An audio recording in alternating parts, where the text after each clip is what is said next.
अस्सलाम वालेकुम सर। वालेकुम अस्सलाम। आज हमारे साथ मौजूद हैं पीपी 170 के कैंडिडेट, जमात इस्लामी के कैंडिडेट अहमद रज़ा भट्ट साहब। तो हम इनसे बात करते हैं। सर, आपका मंशूर क्या है? सर, हमारा बेसिकली मंशूर, हम इस मुल्क को एक इस्लामी पाकिस्तान, अल्लाह और रसूल के अहकाम के मुताबिक एक खुशहाल पाकिस्तान बनाना चाहते हैं।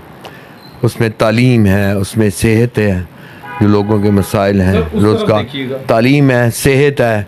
इनको हम तालीम इस वक्त इतनी महंगी हो चुकी है कि लोग अच्छी तालीम हासिल करने के लिए अफोर्ड नहीं कर सकते। जो सिस्टम बना दिया गया है, हम गवर्नमेंट स्कूलों की हालत बेहतर बनाएंगे ताकि लोगों को तालीम के मौके, हर तबके फ़िक्र को, हर तबके को जो है वो अपने बच्चों को वो पढ़ा सके। दूसरा, सेहत के मसाइल हैं। जिस घर में एक कोई बीमारी हो जाए, उस घर के बर्तन तक बिक जाते हैं। हम इससे मेडिकल फ्री, दवाइयाँ फ्री, वो सिस्टम एक निज़ाम तरतीब देंगे। ऑलरेडी हमारे पास प्रूफ है कि अलखिदमत के ज़रिए हमने कोरोना में, सैलाब ज़दगान में और ज़लज़ला ज़दगान के वक्त हमने हर तरह की सहूलत उन लोगों को पहुँचाई बग़ैर किसी हुकूमती वसाइल के। और इंशाअल्लाह ताला, और अदालत मेन चीज़ है, अदालतों में इंसाफ। इस वक्त इंसाफ का कत्ल हो रहा है। हम उसको एक अदल का निज़ाम यहाँ पे कायम करेंगे। सर, ये एक और मेरा आपसे सवाल है कि बाकी पार्टीज़ जो हैं उनके इतने ज़्यादा फ्लैक्स वगैरह नज़र आ रहे हैं, तो आपके पास पैसे की कमी है या सपोर्ट की कमी है? ये क्या मसला है कि दूसरी, ये जहाँ पे जाए इतने बड़े बड़े फ्लैक्स लगे हुए हैं और इससे ज़्यादा तादाद में लगे हुए हैं? इसका प्लीज़ मुझे जवाब दीजिए। सर, एक्चुअली हमारे जमात इस्लामी की जो हम लोग इलेक्शन लड़ रहे हैं, हमारे कायदीन भी, हम सारे कारकुन, अमीर से लेके नहीं कारकुन तक, सब मिलजुल के इस इलेक्शन फंड में हिस्सा लेते हैं। जिसकी जितनी बसात है उसके मुताबिक सारा ये हमारी एडवर्टाइजमेंट का सिलसिला चलता है। दूसरे जो मुकाबले हैं वो इक़्तिदार में काबज़ रहे हैं, नैब ज़दा हैं, लूट मार, करप्शन, उनके पास बेइंतहा पैसा करप्शन का, इसलिए उनके आपको बैनर ज़्यादा नज़र आते हैं।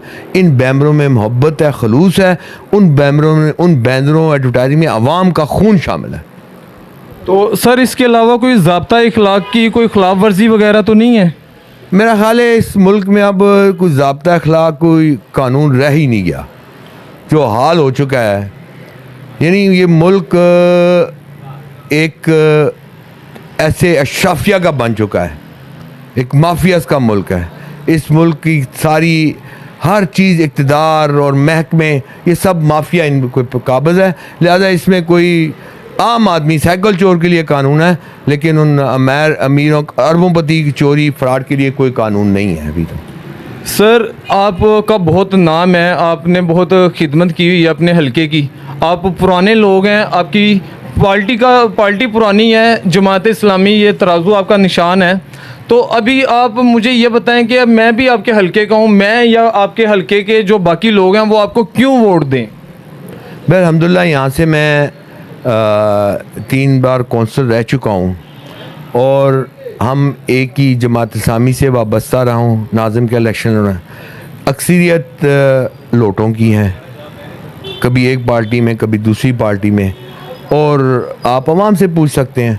अल्हम्दुलिल्लाह इस हल्के के जिस आप आम आदमी से पूछें, हमने कभी कोई सड़कों बनाने में, कोई प्रोजेक्ट बनाने में अल्हम्दुलिल्लाह किसी किस्म की करप्शन नहीं की, ना थानों की वो टाउटी की है। अल्हम्दुलिल्लाह इस हवाले से मैं समझता हूँ, और हमें वेलकम कर रहे हैं मुझे आवाम। यहाँ पे हम जिस इलाके में गए हैं, गलियों में फिरे हैं, डोर टू डोर फिरे हैं, हमें वेलकम करें और आप नताइज देखेंगे इंशाअल्लाह ताला। अल्लाह के फजल कम से हम यहाँ से कामयाब और कामरान होंगे अल्लाह के फजल। ये थे हमारे कैंडिडेट पीपी 170 के अहमद रज़ा भट्ट साहब। तो मेरी आप लोगों से रिक्वेस्ट है कि आप, कल इलेक्शन है, आप सब बाहर निकलें, आप वोट दें, लेकिन जहां पे आपका दिल करता है वोट दें, लेकिन आप वो वोट को ज़ाया ना करें, ये हमारी आपसे रिक्वेस्ट है। तो सर, लास्ट पैगाम आप ये है कि अगर लोग, आवाम, 25 करोड़ आवाम बिलावल और मरियम की ग़ुलामी से अपने बच्चों को आज़ाद रखना चाहते हैं तो 8 फरवरी को तराजू पे वोट डालें। हम उस इनको जो मुसल्लत करने की कोशिश की जा रही है, 8 फरवरी को 25 करोड़ अवाम तराजू पे वोट डालकर इस घिनौनी साजिश को नाकाम कर देंगे। Thank you. ये थे हमारे सर अहमद रज़ा भट्ट साहब।